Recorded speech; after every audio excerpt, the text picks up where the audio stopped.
Assalamualaikum warahmatullahi wabarakatuh. Nama saya Nur Anita Habibah, NPM 182006463. Saya dari lokal 7A non-reguler. Judul makalah saya, Politik Ekonomi Kerakyatan. Ekonomi kerakyatan merupakan sebuah sistem yang bertujuan untuk mewujudkan rakyat yang sejahtera. Sistem ekonomi ini juga bersifat terbuka, berkelanjutan, dan mandiri.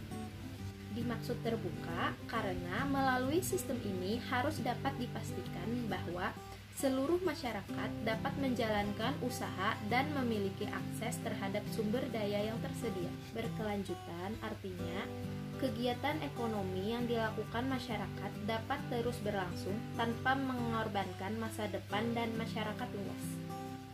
Sedangkan yang dimaksud mandiri karena masyarakat melakukan kegiatan ekonomi dengan memanfaatkan sumber daya lokal yang tersedia dan fokusnya untuk mencukupi kebutuhan sesamanya pula.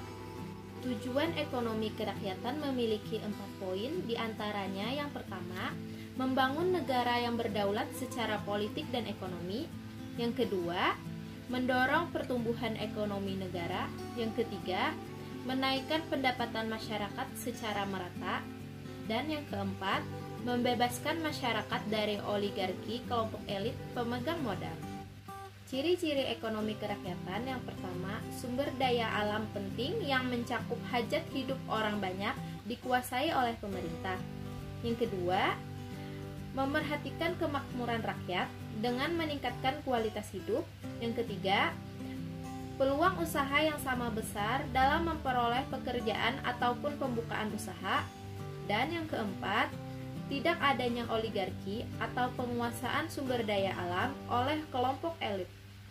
Mekanisme pasar yang adil dan persaingan yang sehat ada 3 poin. Yang pertama, adanya pembangunan ekonomi yang berkesinambungan.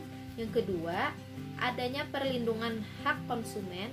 Dan yang ketiga, pertumbuhan ekonomi yang menjunjung keadilan, kepentingan orang banyak, dan peningkatan kualitas hidup. Dampak ekonomi kerakyatan dapat memiliki dampak positif maupun dampak negatif. Dampak positif ekonomi kerakyatan adalah rakyat yang terlindungi dari persaingan tidak seimbang antara pemilik modal besar, negara leluasa dalam penimbangan kesejahteraan, mempersempit kesenjangan sosial, dan menciptakan hubungan sinergis antar pemilik modal dan masyarakat. Sedangkan dampak buruknya adalah berkurangnya minat pemilik modal, kemungkinan korupsi yang meningkat, dan kemungkinan timbulnya kemiskinan akibat kebijakan yang dibuat. Adapun tujuan dari ekonomi politik diantaranya pertama, agar kekuasaan yang ada di masyarakat maupun pemerintah diperoleh, dikelola, dan diterapkan sesuai dengan norma hukum. Yang kedua, dapat menciptakan kekuasaan di masyarakat maupun pemerintah yang demokratis.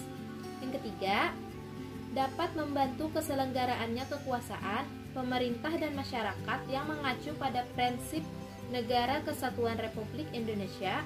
Keempat, mensejahterakan seluruh masyarakat Indonesia. Kelima, melindungi hak-hak semua warga masyarakat dan menjamin terlaksananya kewajiban-kewajiban warga negara. Keenam, menjaga keamanan dan perdamaian negara. Ketujuh, menjaga kehidupan sosial yang seimbang untuk kemajuan negara. Kedelapan, mewujudkan pertumbuhan ekonomi yang tinggi. Dan yang terakhir, mewujudkan kemajuan ekonomi yang stabil. Ada 3 pasal prinsip ekonomi di Indonesia. Yang pertama, pasal 33 ayat 1-3 berprinsip bahwa perekonomian Indonesia disusun berdasarkan asas kekeluargaan, penguasaan cabang produksi penting oleh negara, serta penggunaan kekayaan alam sebaik-baiknya untuk kesejahteraan rakyat. Pasal 27 ayat 2 tentang hak setiap warga negara Indonesia memiliki hak pekerjaan dan kehidupan yang layak. Dan yang terakhir, pasal 34 yang menyebut pemerintah bertanggung jawab merawat fakir miskin dan anak-anak terlantar. Ciri-ciri sistem ekonomi kerakyatan yang pertama terbuka. Setiap masyarakat punya hak dan akses sama terhadap sumber daya yang tersedia. Yang kedua, berkelanjutan tanpa mengorbankan masa depan masyarakat dan lingkungan. Yang ketiga, kegiatan ekonominya dilakukan secara mandiri dan fokus memenuhi kebutuhan diri dan sesama.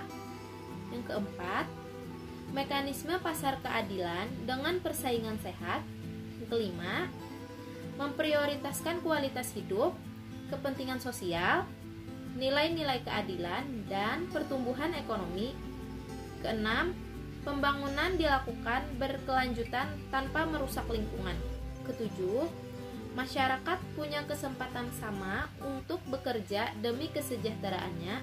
Kedelapan, hak konsumen dilindungi dan diperlakukan dengan adil.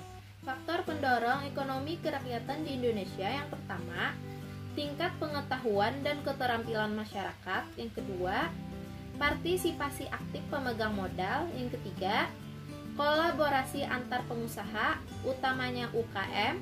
Dan yang terakhir, kebijakan ekonomi pemerintah yang pro rakyat.